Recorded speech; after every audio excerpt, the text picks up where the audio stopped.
ang pagpapakita ng Panginoong Hesus ng kanyang kapangyarihan. And this is the first time po sa Book of John na pinakita po ang mga unique na miracles ni Jesus Christ. Sa ibang accounts po, sa Matthew, sa Mark, sa Luke, may mga miracles po si Jesus na pare-pareho halos doon. Sa Book of John, kung di po ako nagkakamali, yung pagpapakain lamang po sa 5,000 ang pare-pareho niya na meron din kay Matthew, kay Mark, kay Luke. Pero lahat ng miracles, katulad po ng pag-aaralan natin ngayon, sa John lang po matatagpo yan, sa Book of John lang. At ito'y nasa 2 kabanata. Basahin po natin. Pagkalipas ng 2 araw, may kasalan sa Cana sa Galilea at naroon ang ina ni Jesus. Si Jesus at ang kanyang mga alagad ay inanyayahan sa kasalan. Pagkalipas ng 2 araw, ano ba yung mga nangyari? Last week, anong pinag-usapan natin? Tinawag ng Panginoong Jesus sino? Yung kanyang mga alagad.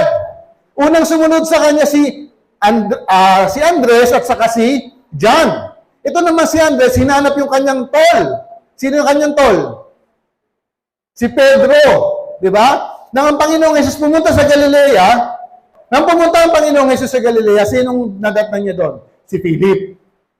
Si Philip, nang nakilala niya ang Panginoong Jesus, sinong hinanap niya? Ang kanyang kaibigan na si Nathaniel. At ito sila pong lahat ay naging alagad ng Panginoong Jesus. Tapos pag-opening natin ng chapter 2, pagkalipas na 2 araw, so sino ang kasama ng Panginoon?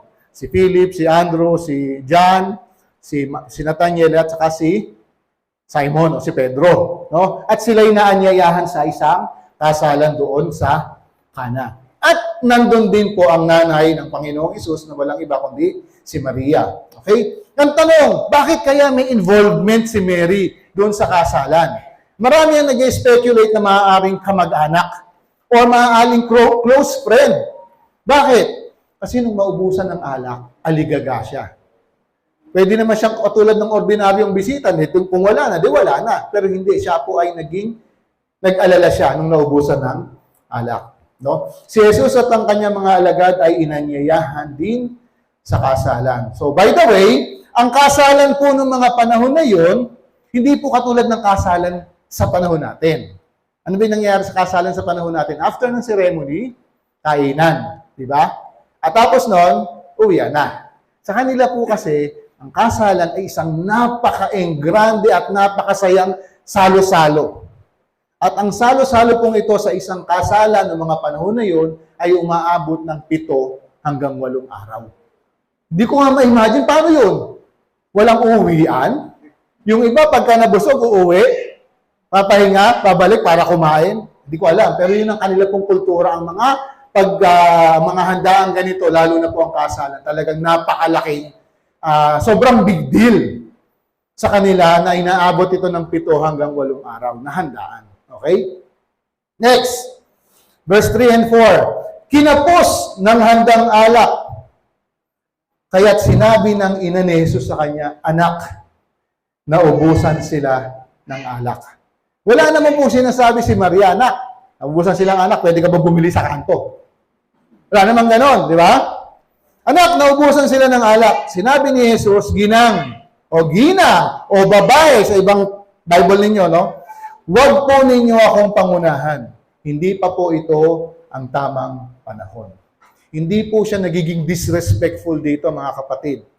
Si Mary po, nung naubusan ng alak yung handaan, pansinin nyo, hindi na binanggit si Joseph. Sino ba asawa ni Maria? Di ba si Joseph? Wala, ang speculations po ng mga scholars, maaaring nitong panahon na to, balo na si Maria. Okay? Wala nang asawa na lalapitan para sa humingi ng tulong sa sitwasyon na yon. Kaya ang tendency nun, ang panganay po na anak ay si Jesus Christ. Okay? Dahil po si Mary, hindi po siya nanatiling birhen. Si Mary po, pagkatapos isilang si Jesus Christ, natuloy po yung pag-aasawa nila ni Joseph. At silang dalawa po ay nagkaroon din ng mga anak. Kaya ang Panginoong Jesus ay meron mga half-brothers at mga, hindi ko alam kung mga o isang half-sister. Si Maria po ay hindi na natiling birhen, siya po ay nagpatuloy na nag-anak pa ng iba, na anak na nila talaga ni Joseph. Okay po? Keep in mind, no?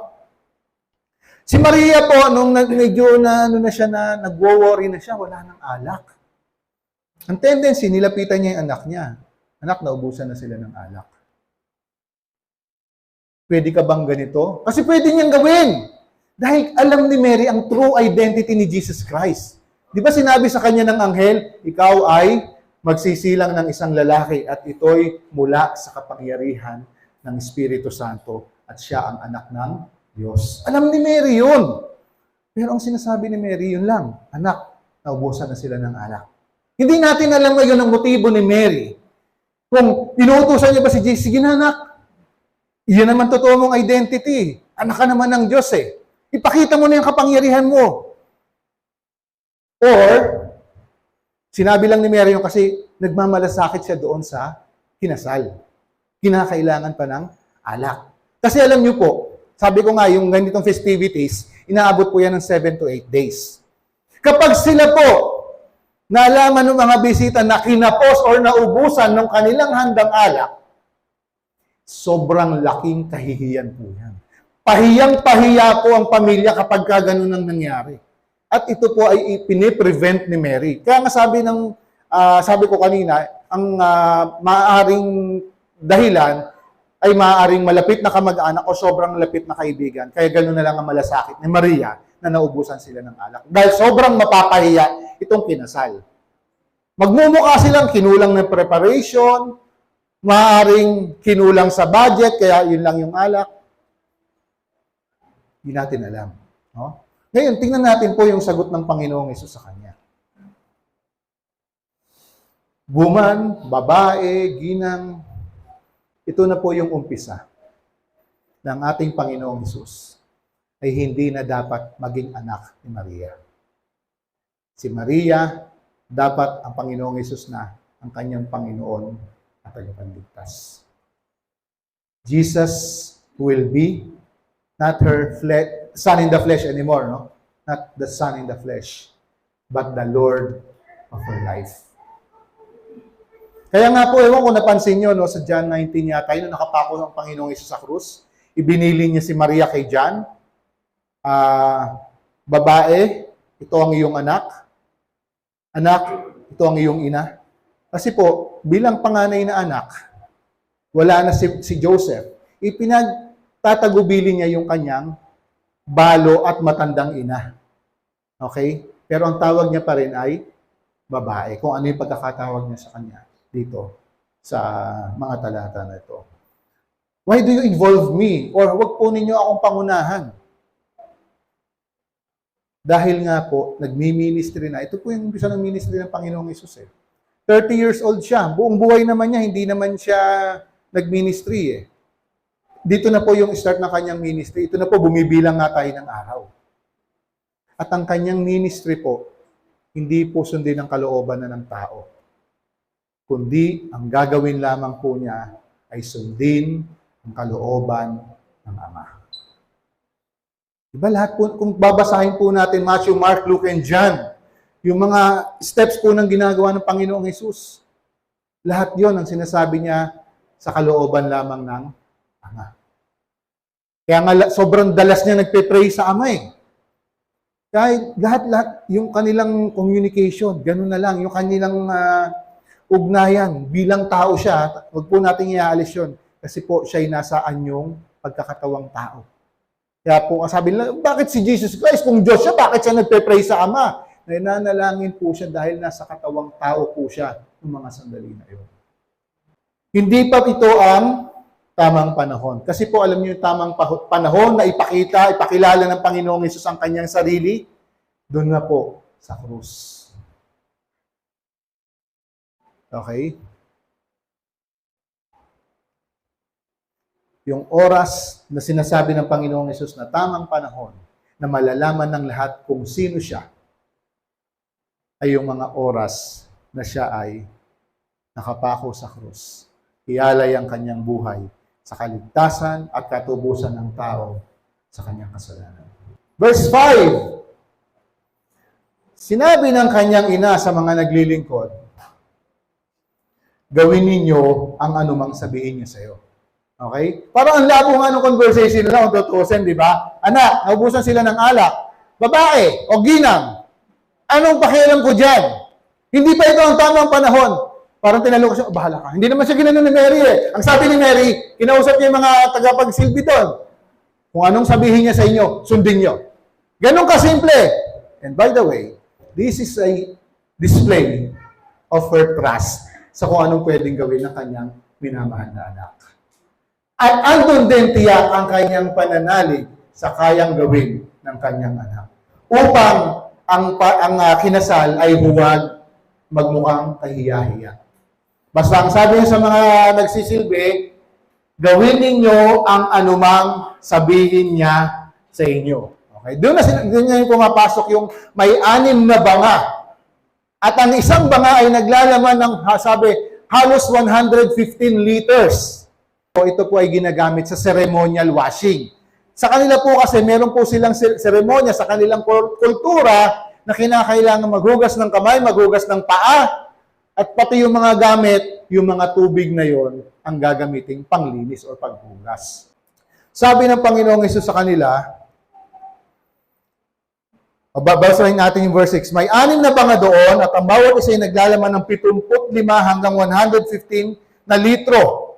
Ang mga ito ay nakalaan para sa paghuhugas ayon sa tuntuning panrelihiyon ng mga Hudyo. Sinabi ni Jesus sa mga tumutulong, sa mga serbidor, punuin ninyo ng tubig ang mga banga. At pinuno nga nila ang mga banga. Hindi natin alam kung gaano katagal nila pinuno ng tubig yung mga banga. Kasi nung panahon naman nun, alang gripo. Sinasalok po sa balon ang tubig. Napakapalad nila kung yung balon nandun lang, within the compound lang ng bahay kung saan ang kasalan, paano kung malayo? No? Kasi madaling sabi, napuno nga nila dahil sa kanilang pagsunod, napuno yung banga, at dito na po ginawa ng Panginoong Hesus ang kanyang kauna-unahang miracle o ang sign ng pagpapakita ng Panginoong Hesus ng kanyang kapangyarihan. His authority, His divinity. This is the first time sa Book of John na ipinakita ng Panginoong Hesus ito. And later on, sa kabuuan ng Book of John, makikita pa natin ang kapangyarihan ng Panginoong Hesus over nature, over diseases or over sickness, over the demons, and even over death. Kasi nagawa niya po na makapagpagaling, na may mga karamdaman, ang bulag nakakita, ang mga tao nakakain, libo-libo katao, 5 tinapay at 2 isda. Si Lazaro na nakalibing na ng 4 na araw nang tinawag niya, muling bumangon. This is the time, o yung mga katotohanan na yan, yung mga miracles na yan, pagpapakita ng Panginoong Hesus na siya ay Diyos. Kasi po alam niyo ang Panginoon, minsan gumagamit siya ng mga ordinary people, ordinary things, para ipakita yung kanyang kapangyarihan. Ito, mga serbidor, sumunod lang sila, napuno, nagkaroon ng tubig, yung tubig, ginawang alak. No? May pagkakataon din na may isang bulag. Anong ginawa ng Panginoong Hesus? Dumura sa lupa, yung lupa, ginawa niyang putik at pinahid sa mata ng bulag. Pagkatapos maghilamos, nakakita yung bulag. Yung kanyang pagpapahayag ng kanyang kaharian, o paghahari ng Diyos, kaharian ng Diyos, sinong ginamit ng Panginoon nung siya'y bumalik na sa Ama? Mga mangingisda.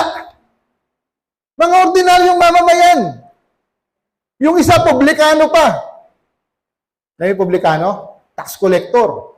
Na kinamumuhian ng kanyang kababayan dahil sila'y lumalabas na mga taksil. Pero itong mga maliliit na tao na ito, hindi maliliit sa height, mga maliliit sa kanilang estado sa buhay, sa kabila ng kanilang kalagayan, sila ang ginamit ng Panginoon. So walang imposible po sa Panginoon. Simple things, ordinary people, kaya niyang gamitin all for His glory. Pagkatapos, sabi niya doon sa mga serbidor, no? Kumuha kayo ng unti at dalhin ninyo doon sa namamahala ng handaan. Magkuha kayo ng konti, dalhin niyo doon sa wedding coordinator, no? So nung tinikman ng wedding coordinator, namangha siya. Bakit ganun? Sa kultura kasi nila, kapag merong handaan, paiinumin mo ang mga bisita, ang papainom mo yung mga mamahalin. Yung mga dekalidad na alak. Ngayon, pagka siyempre, mga medyo nakainom na yan, wala nang pakialam yan. Halimbawa, sa panahon natin, meron kang handaan. Ang ipaiinom mo, mga Pondador, Chivas Regal, Johnny Walker. Pag medyo nakainom na yan, ang ilalabas mo na yung MP Lights, yung Tanduay, yung Hinebra, kasi wala na silang pakialam. Di ba? Sa kultura po nila, ganun din. Bakit ngayon? Kung kailan nakainom na yung mga tao, ngayon nyo palang inilabas yung pinakamasarap, pinakamainam na alak. Nagtataka ngayon itong wedding coordinator. Hindi niya alam na itong alak na ito ay galing lamang sa banga na ang laman ay tubig. Sinong nakakaalam? Yung mga serbidor, mga ordinaryong tao. Pero wala silang boses, hindi man lang nga lang sila binanggit sa mga talata. Pero silang nakasaksi sa ginawang ito ng ating Panginoong Hesus. Okay? Sabi dito, ang masarap na alak ay unang inihahain. Kapag marami nang nainom ng mga tao, saka inihahain ang mababang uri. Ngunit sa huli ninyo inalabas ang masarap na alak. Ang Panginoong Hesus, dahil siya ay Diyos, walang imposible at walang mahirap. Okay? Kaya po niyang lahat. Kahit po sa buhay natin. Anong iniisip natin na hindi kaya tayong tulungan, hindi kaya tayong tugunan ng Panginoon? Nagkakamali ka, kapatid. Ang banal na kasulatan na ang nagsasabi kung ito ay imposible sa paningin ng tao, sa Diyos walang imposible. Okay? Ang Panginoon, kaya niyang baguhin ang tubig gawing alak. Higit na kaya niya baguhin ang isang taong napakatigas ng puso. Ang isang taong dumidepende sa sarili niyang magagawa para sa kanyang kaluluwa. Kayang baguhin ng Panginoong Hesus yan. Kaya niyang baguhin mula sa isang taong nakadepende sa kayang gawin, patungo sa isang tao na walang ibang aasahan kundi ang Panginoon lamang. Na kaya niyang mahalin ng Diyos ng higit sa lahat, buong puso, buong kaluluwa, buong kalakasan at buong pag-iisip. At kaya niya ring baguhin ang tao na ito na gawing mahalin ng kapwa gaya ng pagmamahal sa sarili. Hindi po imposible, hindi mahirap sa Panginoon. Kaya lang po kasi nangyayari minsan, no? Aminin po natin tayong mga tao. Kahit alam na natin, kilala natin ang Panginoon, kahit meron po tayong personal na relasyon sa Kanya, nangyayari pa rin minsan na kapag hindi na pagbigyan yung iyong idinudulog sa Panginoon, nagtatampo ka. Ayoko na nga, hindi na ako magsisimba, hindi na ako magpe-pray, hindi na ako magbabasa. Ano bang kasalanan ng Panginoon sa iyo? May mababawas ba sa Kanya kung di mo siya sasambahin? Mababawasan ba ang Kanyang kapangyarihan bilang Diyos? Mababawasan ba ang Kanyang kabanalan? Hindi! Kaya tayong mga tao, walang karapatang magmalaki. Ang attitude po natin dapat, kung meron po tayong idinudulog sa Diyos, gaya ni Mary, yung usap nila kanina, basta kung anong sabihin niya, sundin ninyo. Sabi niya doon sa mga serbidor. Tayo po, kung meron po tayong inilalapit o hinihingi sa Panginoon, gawin po natin yan sa puso natin buong pagtitiwala. Hindi man natin matanggap yung ating hinihingi. Madelay man yung ating hinihingi. Ang Diyos po ang nakakaalam kung ano ang higit na makabubuti sa atin.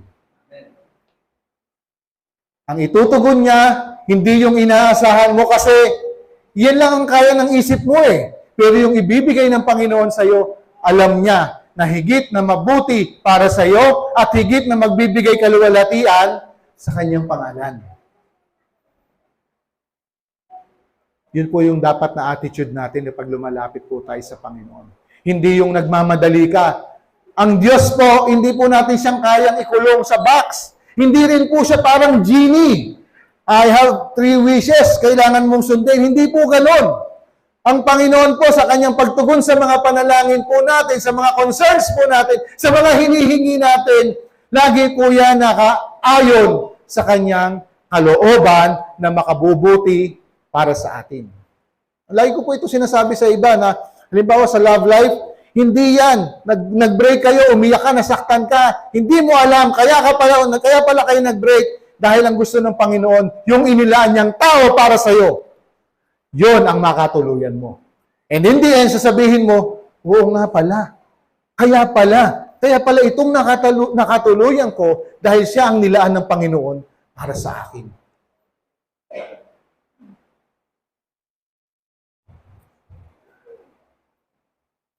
Tayo po. Tingnan niyo yung katabi niyo. Tingnan niyo sa kaliwa niyo, tingnan niyo sa kanan niyo. Yan. Yan din po ay katulad ko na matigas ang puso dati. Ayaw tanggapin, ayaw maniwala sa mga katotohanan ng salita ng Diyos. Pero kahit anong tigas mo, masapin mo yung sarili, kahit anong tigas mo,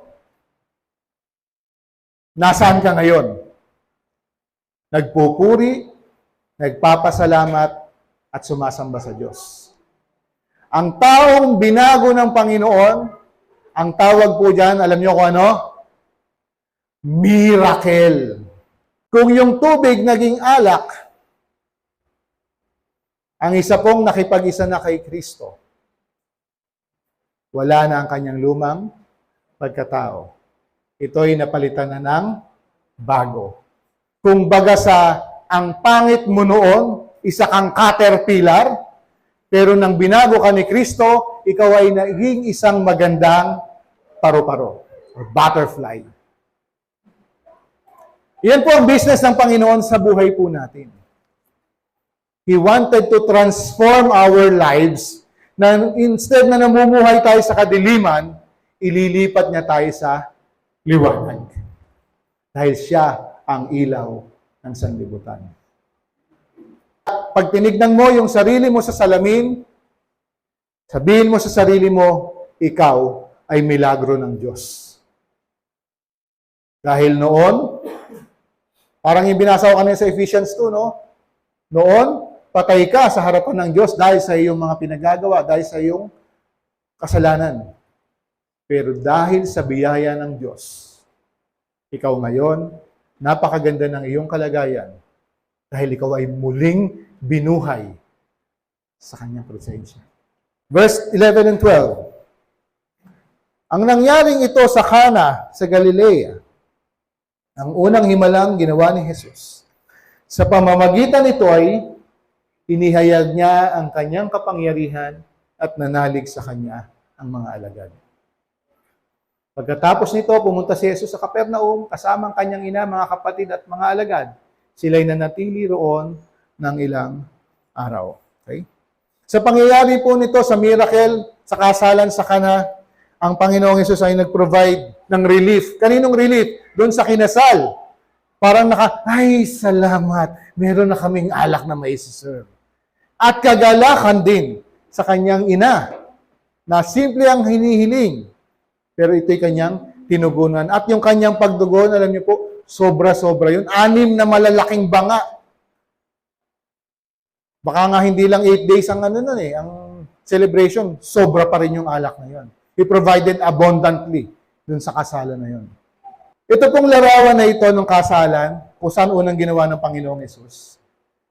Meron po itong inaanino. Alam niyo, inaaninuhan ito?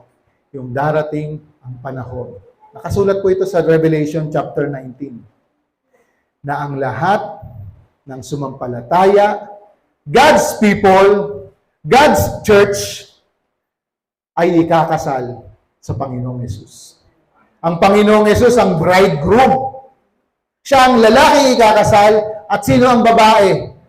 Ang church. Ang lahat ng sumampalataya sa Kanya. At ito'y magiging isang malaking handaan, malaking piging. Saan? Hindi dito. Doon sa Kanyang kaharian. The bridegroom is Jesus Christ and the bride is His people, His church.